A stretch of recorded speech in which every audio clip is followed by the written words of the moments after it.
So on a scale of 1 to 5, I'd say close to level 4, level 5. Definitely a tough problem. But I'm going to say this again, the SAT loves making things a lot more complicated than they really are. So if you can understand the basics here, understand their notations and so forth, the problem does become a lot easier. So the graph of y equals f of x is shown above. If x is if x is greater than or equal to negative 4, but less than or equal to 4, for how many values of x does f of x equal to negative 3? Okay. I think the biggest key here is understanding what, let me get my pen, there you go. So understanding what f of x equals negative 3 means.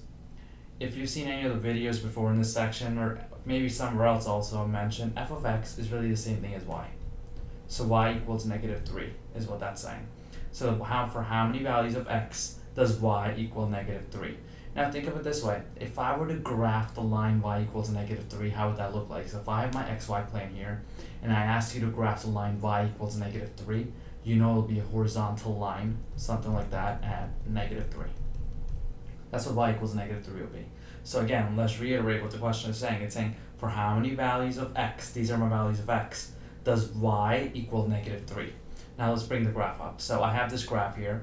Now in this graph, here's negative 4, because that's the point the problem tells me that's negative 4. The x value there is 2. Let me squeeze that in there too. And let's bring that line. So now what I just drew was the y equals negative 3 line. So again, for how many values of x does y equal negative 3? So whatever my x value there is, wouldn't y equal negative 3 there? Whatever my x value there is, wouldn't y equal negative 3 there? Or it should be a little bit to the right.